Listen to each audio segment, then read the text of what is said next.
bahwa politik itu ada yang suka, ada yang tidak suka. Ya bukan berarti ada yang tidak suka terus kita berhenti. Perspektif kita bukan berarti kita seenaknya loh, enggak. Ya bahwa perspektif kita, keputusan kita, gerakan politik kita, ucapan politik kita, kemudian bagaimana menjadi norma yuridis, itu tetap harus ada pagernya yang namanya konstitusi. Karena Indonesia negara hukum, peraturan perundang-undangan itu mesti kalau dilihat di pasal 7 ayat 1 Undang-Undang Pembentukan Peraturan Perundang-undangan itu ada hierarkinya. Yang pertama adalah Konstitusi Undang-Undang 45, kemudian ketetapan MPR, kemudian undang-undang dan Perpu, kemudian peraturan pemerintah, peraturan presiden, terus sampai peraturan kepala daerah. Ayat 2-nya bahwa hierarki di ayat 1 itu menunjukkan yang bawah tidak boleh bertentangan dengan yang atas. Ini akan jadi penting untuk pembahasan kita tentang pagar laut, tentang kasus Jiwasraya, tentang kasus subsidi energi. Tetap, Besti, ini negara hukum. Bahwa ucapan seorang presiden lisan itu kemudian harus difinalisasi dengan keputusan yuridis, tetap keputusan harus mengacu hukum. kepada legal konstitusi. Karena peraturan perundang-undangannya seperti apa, yang tentu hierarki teratasnya tidak boleh bertentangan dengan konstitusi. Betul. Sebelum lebih jauh, tapi masih yakin kan bahwa Indonesia ini negara hukum? Kalau saya sebagai seorang anggota dewan yang nama lainnya adalah lawmaker, legislator, tidak yakin Indonesia negara hukum, ya udahan aja. Oh gitu. Saya masih bahwa ada praktek-praktek hukum jadi alat kekuasaan, alat politik. Itu sesuatu yang berbeda.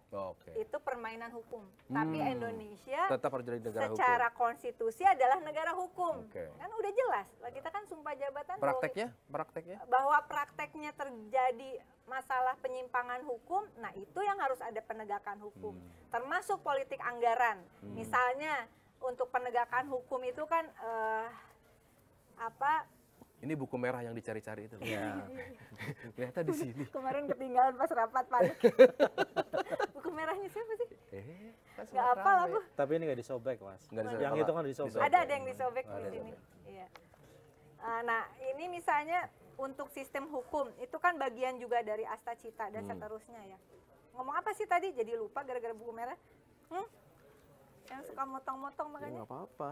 Nah, memperkuat reformasi politik hukum dan birokrasi serta memperkuat pencegahan plus pemberantasan korupsi dan narkotika. Asta Cita nomor 7. Nah, memperkuat hukum itu sampai kemudian nanti balik lagi. Politik legislasi, politik anggaran, politik pengawasan. Bagaimana memperkuat? Ya, memperkuat itu harus juga memperkuat SDM hukum, APH, dan kemudian institusi-institusi hukum. Institusi hukum tuh kadang-kadang cuma dipikir pengadilan aja, pidana perdata gitu ya, tata niaga. Tapi sebetulnya di sini ada namanya lembaga yudikatif begitu. Kemudian dari mulai Mahkamah Konstitusi, ada Mahkamah Agung, ada Komisi Yudisial misalnya, dan kemudian ada kaitannya nanti dengan bagaimana pelayanan publik oleh ASN ini sesuai peraturan perundang-undangan. Hukum juga butuh ombudsman. Sehingga kemudian kalau memang mau memperkuat hukum, maka institusi-institusi ini bukan hanya SDM-nya, tapi politik anggarannya juga harus jelas. Nah ini gitu. ngomongin misalnya efisiensi. Ngomongin politik anggaran ini, menarik ini. Efisiensi yang sekarang. Efisiensi yang sekarang misalnya. Jujur aja, kalau saya membutuhkan KY, Komisi Yudisial. Komisi Yudisial ini penting untuk pengawasan kode etik dan pedoman di kebijakan pedoman hakim gitu ya. Nah, kalau nggak ada yang ngawasin gimana? Terus orang lapor kemana? Seperti kemudian KY udah bilang. Sementara KY akibat anggarannya itu oleh karena itu untuk menggaji aja hanya kuat sampai Oktober 2025. Nah, jadi di mana politik anggaran dalam konteks penguatan hukum itu di mana jadinya? Nah, itu kan berarti harus diperjuangkan nih.